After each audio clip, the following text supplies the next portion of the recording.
Hello student. आज हम राष्ट्रीय आय की मूल अवधारणा के बारे में समझेंगे। यह है हमारा समष्टि अर्थशास्त्र का फर्स्ट चैप्टर है।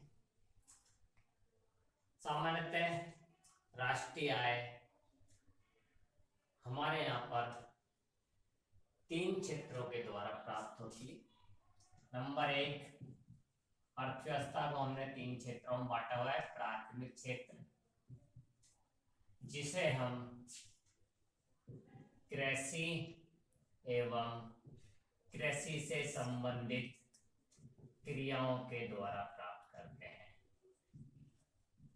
चाहे वो कृषि, पशुपालन और अन्य सहायक क्रियाएं। द्वितीय क्षेत्र, जिसमें हम विनिर्माण क्षेत्र या उद्योग के लिए लेते हैं। और तृतीय क्षेत्र, जिसमें हम सेवा क्षेत्र, बैंकिंग, परिवहन, इन क्षेत्रों को शामिल करते हैं।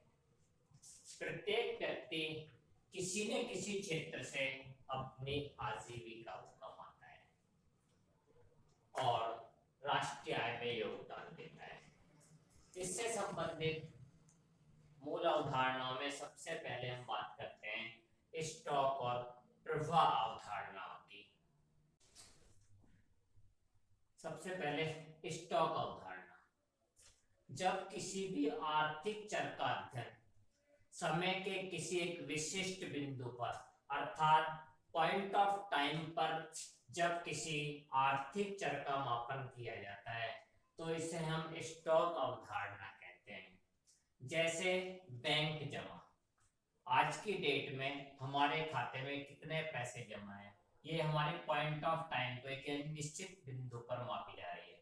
मुद्रा पूर्ति, कुल मुद्रा पूर्ति कितनी है, कुल श्रम शक्ति, टंकी में पानी की मात्रा, ये ऐसे उदाहरण हैं जो हमारे एक विशिष्ट बिंदु पर, समय के किसी विशिष्ट बिंदु पर मापे जाते हैं, यानी पॉइंट ऑफ टाइम पर मापे जाते हैं।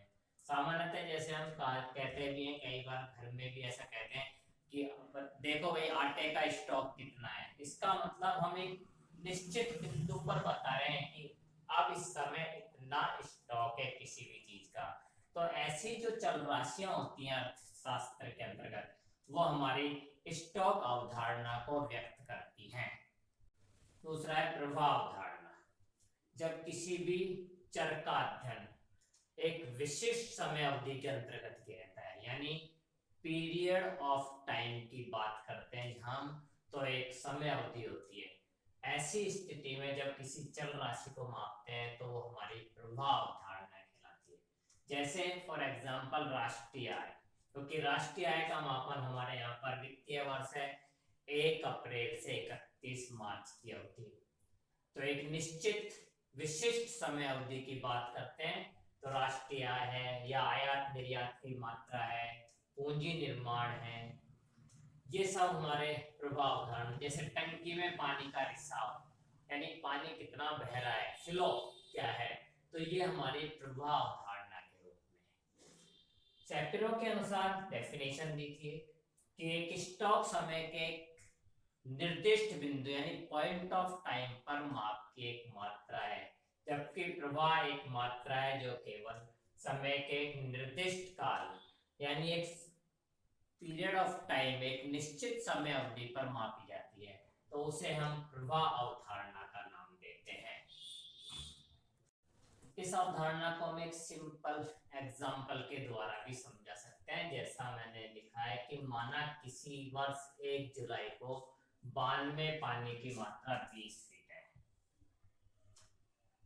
बरसात के समय में उसी बांध में पानी बढ़कर 40 फीट हो जाता है, और इसके बाद जब बरसात चली जाती है तो वर्ष भर के दौरान हम उसको सिंचाई के रूप में उसमें काम में लेते हैं, तो 30 जून को पानी का स्तर 25 फीट रह जाता है। इस प्रकार यदि हम देखें एक निश्चित पॉइंट ऑफ टाइम की बात करें तो 1 जुलाई और 25 जून का, 30 जून का जो स्तर बता रहा है वो हमारी स्टॉक अवधारणा को शो करेगा, क्योंकि एक पॉइंट ऑफ टाइम पर मापी गई मात्रा है। जबकि 1 जुलाई से और 30 जून के बीच की अवधि में जो बांध में पानी आता है वो हमारी प्रवाह अवधारणा को इंगित करता है। इस प्रकार समय के एक निश्चित बिंदु पर मापी जाने वाली मात्रा हमारी स्टोक अवधारणा कहलाती है, और जबकि 2 समय अवधियों के बीच में मापी जाने वाली मात्रा प्रवाह अवधारणा कहलाती है।